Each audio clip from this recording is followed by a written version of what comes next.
Salut la famille et bienvenue pour une nouvelle vidéo. Aujourd'hui on va parler de cette Lamborghini.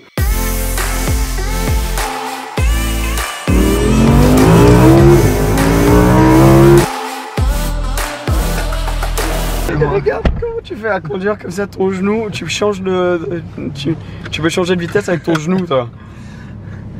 Allez, c'est parti. Toi c'était quoi ta première impression quand tu la conduises la voiture? Ce qui m'avait beaucoup surpris sur le coup, bah déjà, c'est la vitesse, ça part très vite, ça j'adore. Et ce qui m'avait surpris c'était ça.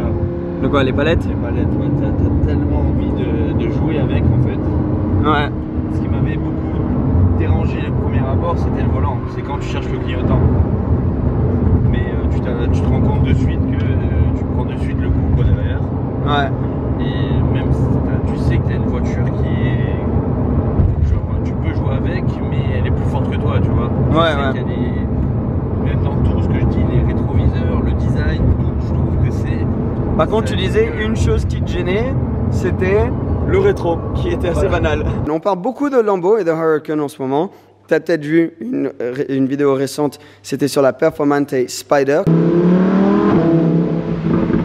Tu as un orchestre juste derrière toi, et c'est toi le chef d'orchestre. Que j'ai adoré. Mais aujourd'hui, je vais vous parler de celle-ci. C'est une LP 582, donc en gros, ça veut dire que c'est la propulsion, un peu moins de puissance que les 4 roues motrices, mais une propulsion et surtout, on me demande souvent sur Instagram, ça va être sur l'écran maintenant, ou en commentaire, qu'est-ce qui serait la première supercar parfaite? Ça fait des années que je travaille et finalement, j'ai envie de me prendre une supercar et je pense qu'une Huracan 2 roues motrices propulsion comme celle-ci, ça pourrait être une super bonne option, surtout que les prix du marché ont vraiment baissé récemment et c'est une superbe voiture. Alors avant qu'on fasse le tour complet de celle-ci, où est-ce qu'on est aujourd'hui? On est chez D2P. Donc si tu as vu ma dernière vidéo, j'ai eu la chance de conduire une 488 Challenge et aujourd'hui on est juste venu dire coucou avant de rentrer. Moi je vais à Paris, mais là donc du coup on est en Belgique, juste à côté de Spa, D2P.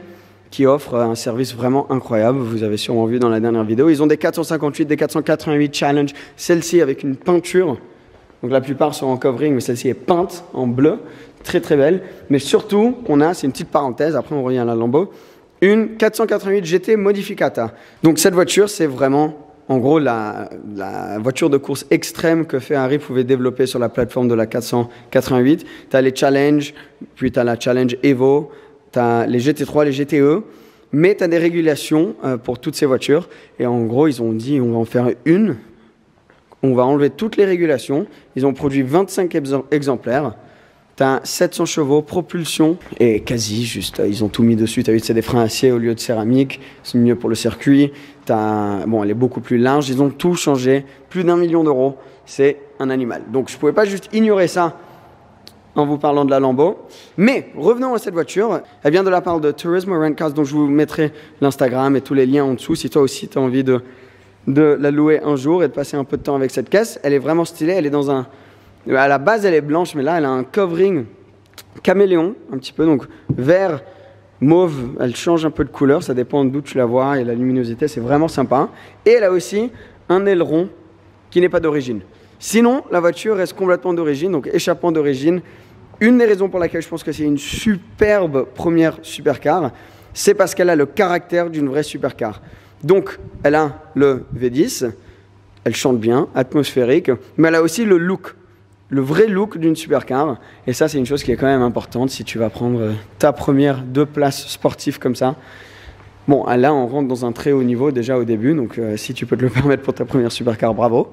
Alors, on est après niveau de la config, en dessous, donc blanche, comme j'ai dit, elle a les jantes noires assez standard, les étriers rouges et l'intérieur vraiment sympa aussi, combinaison de cuir et d'alcantara avec les surpiqûres rouges. Et ce qui est sympa avec celle-ci, une autre raison pour laquelle je pense que c'est une première supercar assez parfaite, c'est qu'elle combine bien un intérieur et une practicalité entre guillemets autour de la voiture, comme disons une R8 qui est quand même basée sur la même plateforme, donc même châssis, même boîte de vitesse, même moteur, mais ils ont réussi à garder ce caractère de supercar qui donne cette sensation spéciale. Tu es vraiment dans quelque chose de particulier et une voiture qui va vraiment te donner des sensations de malade quand tu la conduis et quand tu es à l'intérieur. Donc, avec cet intérieur qui est très très Lamborghini. Ça se reconnaît directement avec par exemple le bouton Start qu'on peut voir en bas, juste là, qui est très particulier de chez Lambo. Tu le soulèves et après tu cliques sur le bouton. Tout est digital. Donc pareil, c'est pas comme si tu étais dans une spéciale, une Scoot, des trucs un peu plus hardcore. Là, tu as toutes les dernières technologies, tu es confortable dedans, tu peux être à l'aise, même si tu n'as pas roulé énormément dans d'autres supercars. Donc c'est pour ça que c'est assez parfait dans ce milieu-là. Tout est digital, mais j'avoue qu'il n'y a pas beaucoup de place pour les sacs. Et d'ailleurs, quand on a reçu la voiture, qu'est-ce qu'on a galéré pour rentrer tout ça? Regardez ce clip. Première mission, c'est les valises. Alors... Tada! À mon avis, on rentre. Est-ce que ça rentre? Derrière le siège.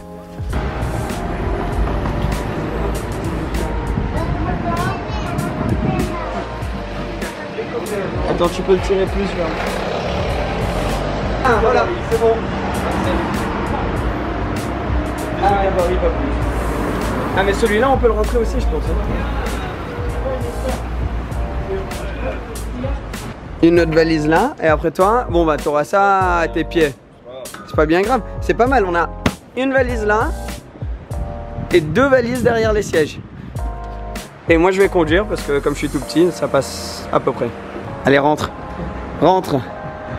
Est-ce que ça passe?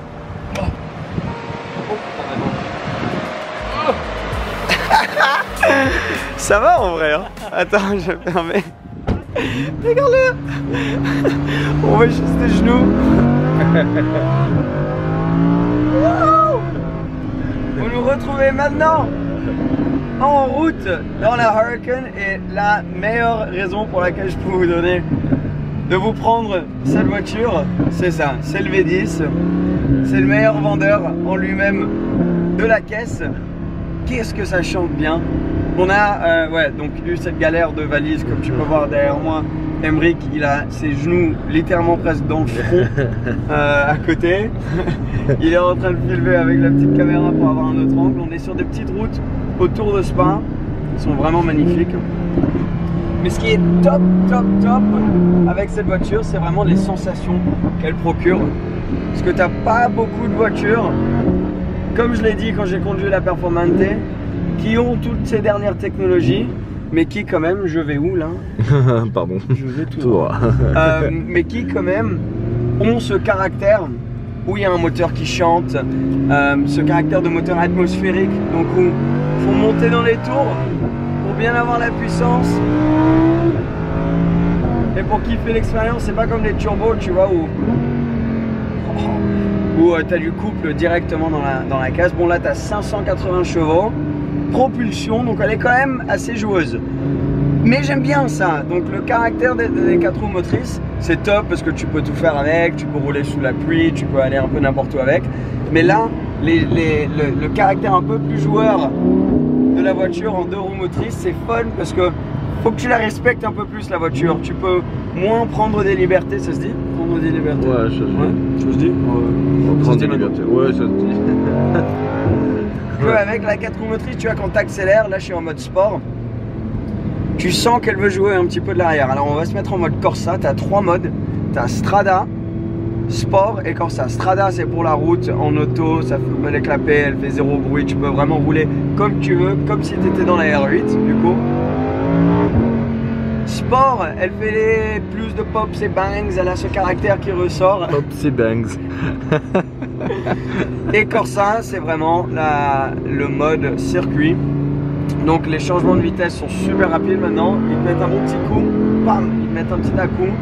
Bien sûr, boîte de vitesse double embrayage, ça c'était la plus grosse nouveauté sur les Huracan comparé aux Aventador ou la Gallardo qui était venue avant elle.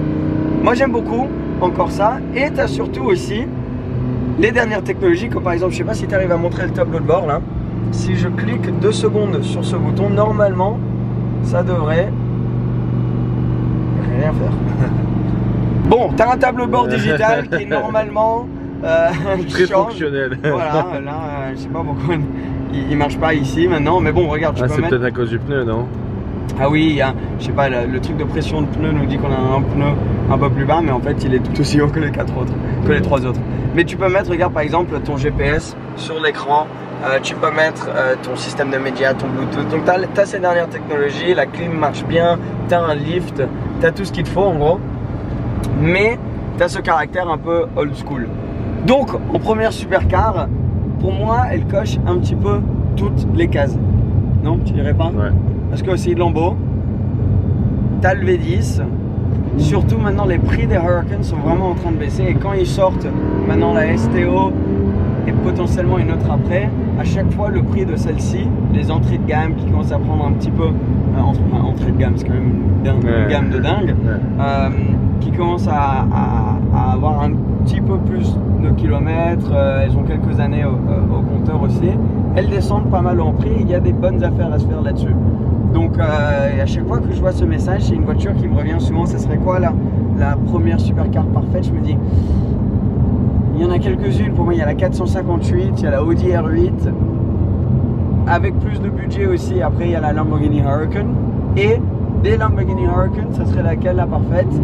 La 582, comme celle-ci, c'est vraiment une super bonne option. Comme j'ai dit, un des seuls problèmes qu'on a eu vraiment, c'est les bagages derrière. Bah, qu'on a réussi à ouais, mais bon, là, on va pas partir non plus à Milan en road trip, hein, donc on va pas se mentir. Les sièges sont confortables, les sièges sont électriques, il y a vraiment beaucoup de points positifs sur cette caisse. C'est sûr que bon, les points négatifs, c'est que c'est une Lamborghini, donc comparé à l'Audi ou d'autres voitures comme ça, niveau assurance, ça va être plus. Niveau maintenance, donc le coût, si jamais quelqu'un te touche, tu dois remplacer quelque chose sur la voiture, est quand même plus élevé. Et sur un truc, c'est vrai, c'est que le V10, il est beau, il chante bien, mais il consomme. Ouais. Sur l'autoroute, ça passe, parce qu'elle peut éteindre 5 des cylindres et sur l'autoroute, du coup, elle consomme pas tant que ça. Mais dès que tu commences à rouler comme on le fait maintenant, ça consomme quand même énormément. Mais bon, si tu achètes ta première supercar, à mon avis, la consommation, c'est pas la première de tes priorités. Toi, tu as pu rouler avec, qu'est-ce que tu en pensais, Emric? C'était une des premières supercars que tu as conduit aussi. Ouais. Et est-ce qu'elle t'a procuré les sensations? C'est incroyable, c'est quand même. Tu t'attendais? T'appuies un petit peu, ça part de suite, c'est vraiment dingue. Les palettes, tu peux jouer avec les palettes, ça c'est. Ouais, ça c'est cool aussi. Chez Lambo, c'est quand même. C'est vrai, c'est des grosses palettes chez Lambo. Oui, parce que souvent, par exemple, Porsche, t'as les petites mais attachées au volant. C'est ça. Et donc elles sont, tu vois, tu tournes le volant et d'un coup elle est plus où tu pensais. Tandis que là, t'as les grosses palettes solides. Tout est de qualité aussi. Ouais. Le cuir est de qualité, l'Alcantara est de qualité, le système sono est de qualité. Donc t'as pas de déception comme ça. Par exemple, moi je me rappelle quand j'ai acheté la Lotus, c'était ma première voiture de sport. Il n'y avait pas, enfin bon, le prix était complètement différent aussi, mais le système sono, enfin, t'avais rien du tout quoi. T'avais pas cette même qualité que tu retrouves par exemple chez Audi, chez Porsche et chez Lamborghini. Et il y a un autre point intéressant, c'est le volant. Tout est sur le volant. Oui, ouais. Les clignotants, ça faut s'y habituer. Sur le volant. Mais pareil, ça fait supercar, ça fait voiture de course, t'as pas ça dans les autres voitures. Donc tu vois, tu vas pas rentrer dans celle-ci. Un des problèmes que moi je vois avec la nouvelle R8, donc la mienne était V10, mes boîtes manu, donc il fallait un petit peu la dompter la voiture. Les nouvelles R8, t'as pas trop ça, parce que bon, c'est un intérieur qui se retrouve quand même pas mal sur l'Audi TT. Et elle perd assez rapidement sa sensation de particularité, waouh, je suis vraiment dans une supercar, etc. Celle-ci, le fait d'avoir tous les boutons sur le volant, tu vas pas rentrer et directement te sentir à la maison si tu roules dans ta voiture de tous les jours, la semaine, tu vois. Tu vas te mettre là-dedans le week-end et tu vas devoir un petit peu réapprendre. Tu vois, tous les boutons sont assez particuliers. C'est très stylé, ça j'adore. Ouais, tout ça c'est très beau, t'as vu? Même donc, juste pour la démarrer sur une Lamborghini, tu comprends de suite que tu es dans un avion de chasse. Donc, après, non, le volant, ils ont vraiment géré. Hein. Le volant, je me suis habitué facilement, moi. Oui, voilà. C'est au bout de 2-3 minutes. Ouais, mais après, ça te donne cette sensation. C'est ça que j'adore. Ouais, c'est ça, ouais. Non, franchement, ils ont géré. Et pour moi, ils procurent tout ce qu'il faut pour une première supercar. Mettez en commentaire, les gars, si vous arrivez à penser à d'autres supercars qui sont en dessous des 150 000 €, qui pourraient délivrer Autant de sensations. Autant de sensations et être aussi parfaite comme première supercar. Parce que par exemple, une 911, c'est dingue. Mais t'as pas les mêmes sensations quand même. T'es pas autant dans une supercar. T'es pas dans une Lambo, ça chante pas autant. Là, c'est le vrai package. Et les voitures comme ça, je suis pas sûr pendant combien de temps ils vont continuer à en produire avec les turbos, avec les hybrides, tout ça. Donc si aujourd'hui tu es dans une position où tu es en train de considérer ça, 581.2 comme celle-ci, c'est vraiment une bonne option. Bon, la famille, moi je vous dis à très bientôt. Abonne-toi si tu n'es pas encore. Et je vais mettre l'Instagram Atmosphère Green de la société d'Emeric aussi si ça vous intéresse. Et je vous dis à très bientôt. Ciao la famille. Ciao. Bye.